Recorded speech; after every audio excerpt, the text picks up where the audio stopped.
Okay, so we need to describe heat exchangers in terms of their performance in some way. We have an energy equation.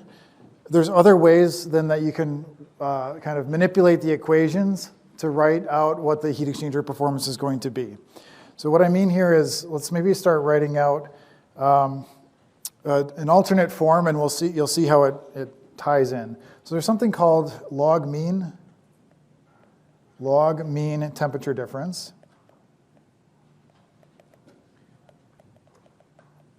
And the log mean temperature difference is a way of writing the rate of heat transfer in a heat exchanger as it relates to this kind of characteristic temperature. So we say Q dot is equal to the conductance UA times the log mean temperature difference, which is delta T sub LM log mean. So this is, let's say, it's analogous to writing Q dot equals H bar AS T H minus TC, right, our convection rate equation. But instead of H bar, we have 1 over the total resistance, right? H bar A is 1 over the total resistance UA. And instead of TH minus TC, we have this like representative or characteristic or descriptive temperature difference. So what is that temperature difference? Well, it's basically like the average temperature between the hot and the cold streams of a heat exchanger. But if you remember a heat exchanger, right, the temperatures are changing, and they're changing maybe at different rates. So this delta T LM is supposed to somehow represent like the average or the weighted average temperature difference. So the way that you can actually write this out in terms of this radius,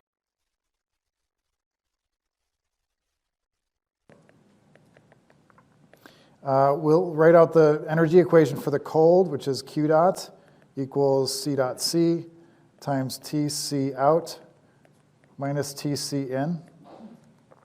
And then we'll also write for the hot, which is Q dot is equal to C dot H times TH in minus TH out. Okay, so rewriting this or solving these two equations in terms of their capacitance rates, we just sort of algebra there.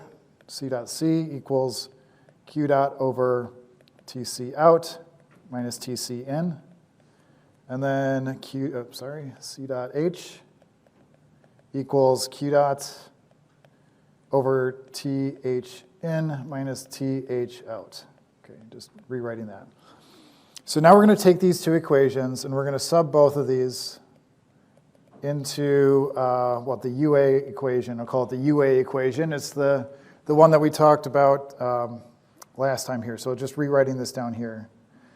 Right, so this is the equation from last time. Ln of the temperature differences equals the conductance times the capacitance rates, where C dot C and C dot H are as written there. So just take those and sub those in to the right-hand side, and we end up with a slightly different form. So writing this out, it is Ln TH out minus TC in over THN minus TC out is equal to minus UA. Now this becomes TH in minus TH out minus TC out plus TC in, all divided by Q dot. Right, all I'm doing is subbing those two equations in and then collecting terms around the Q dot. Okay, so then why am I doing this? Well, let's solve this equation for Q dot. Okay, and we solve that, then we can use it in another place. So solving this looks like the following.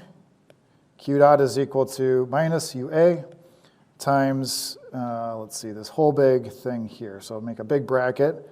It's going to be TH out minus THN minus, plus TC out minus TC in, all divided by this log term, Ln TH out minus TC in over TH in minus TC out. slightly painful to write out. Why is it, what is this useful for? So this is actually delta T LM. Okay? So what this is saying is I have a rate of heat transfer. It's related to my conductance. Let's see, did I make sure to get that minus sign right? Yep, there is a minus sign in front of that. So it's related to the conductance times that sort of average temperature. This is representative of the average temperature that the heat is driven by from one side to the other. So, okay, so if we know that, we can kind of characterize the heat exchanger that way. There's a problem, though.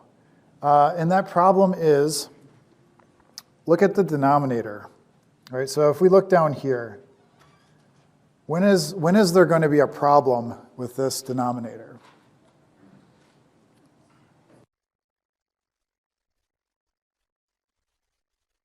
Right? If you have the temperature differences that are the same, then you have like log of, the log term basically goes to 0. And it's undefined. So think about that. You have this way of describing a heat exchanger. If you set up the heat exchanger correctly, or you design it so it's balanced, you have one side where the temperature drop is the same as the other side. That's what you usually want to do. Yet this equation says if you do that, well, you can't even describe what the heat exchanger is doing. It goes to infinity. So there's a reason why this log mean temperature difference method is not really used that much, or it's not great. And it's because it's undefined when it's a balanced heat exchanger. All right? So it's kind of an interesting thing, but if you go to like a lot of older textbooks, you talk to more, let's say, seasoned engineers when you start your jobs and you're trying to learn how to do stuff, they may tell you to do this method, right? And that's fine. You just have to be aware that there's certain situations, like when the heat exchanger. So let's see, what else to say about this? Yeah, so what we want to do instead is maybe introduce a method that is like more robust to conventional designs, and that's called the effectiveness NTU method. Before I do that, any questions on the LMTD method? Okay, this is a pretty simple, like, I haven't gone into much depth here. It's just the how you kind of arrange things, but it's just to prove that it sort of falls apart at a certain point.